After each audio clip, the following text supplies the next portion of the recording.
Hey, future Advanced Placement World History students and parents. My name is Mr. Cope, and I teach Advanced Placement World History here at Millbrook High School. From now on, I'm going to refer to that as WAP. I apologize for not being at the meeting tonight and getting to meet all of you and help ease some of your fears and concerns.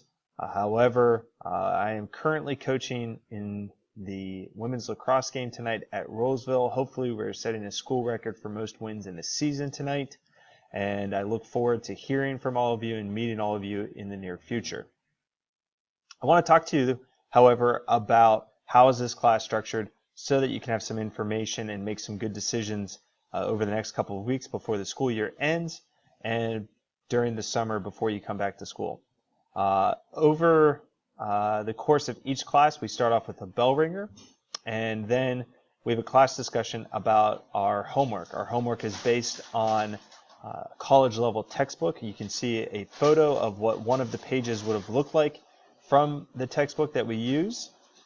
It comes from chapter 1, and it's talking about early civilization. Each night you'll be required to read 50% of a chapter and complete 50% of a guided reading sheet.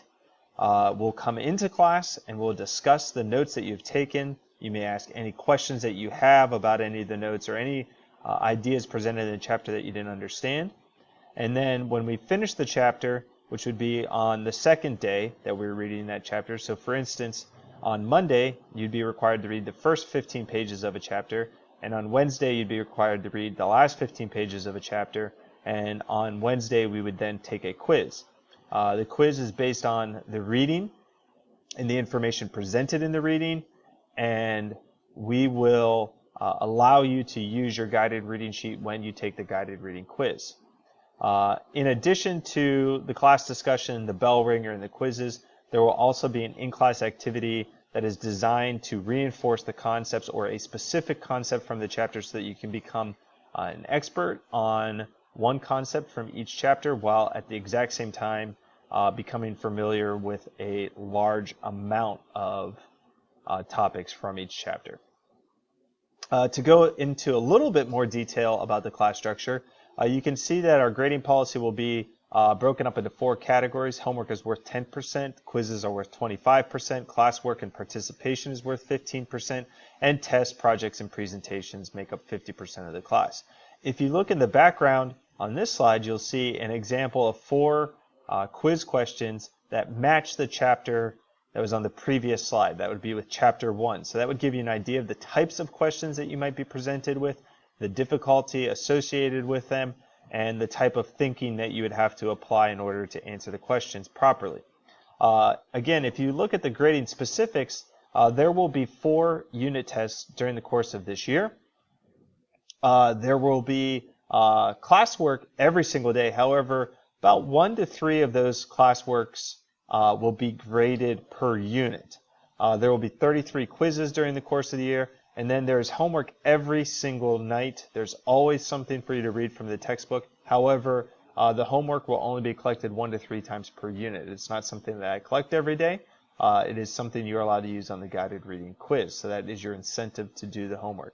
Students who do the homework and complete their guided reading sheets typically do better than students who don't do the homework and don't do the guided reading sheets. And that's probably pretty self-explanatory, especially when you look at the quiz that was on the previous page. There is a summer assignment that is associated with this class. In the background of this slide, you can see parts of the first 2 pages for the assignment.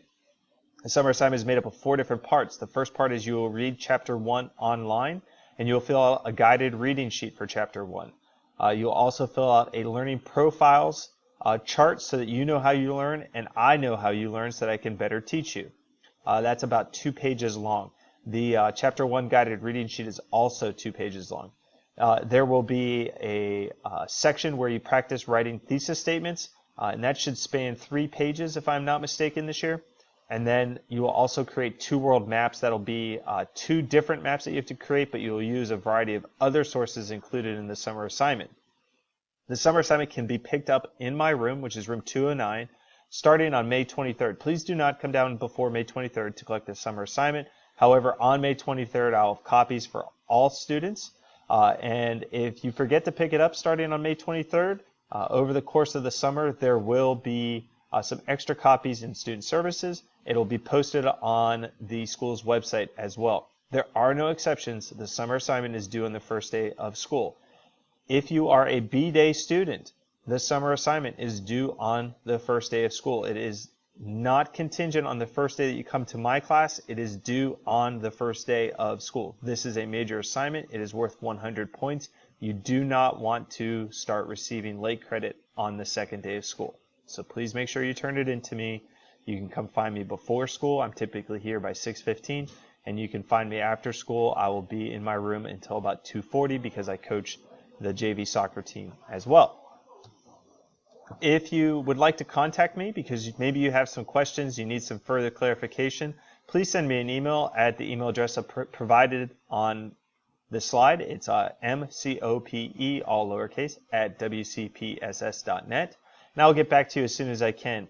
I will suggest that if you are contacting me between now and May 23rd about the class, I may be delayed in responding to you because I will be dealing with the students that I'm currently teaching, the parents of the students that I'm currently teaching, and the 2 sports that I'm currently coaching. However, I do promise that I will get back to you as soon as I can this school year so that before you leave for summer break, you'll have all questions answered. You could also come by and see me in room 209. Like I said, I'm here before school most days by 6:15, and I'm here after school until about 2:40 before practices or games start. I would also like to encourage you to go on to the Blackboard page. If you just log into Blackboard, you'll jump to a page that looks like the screenshot that I have put on this slide.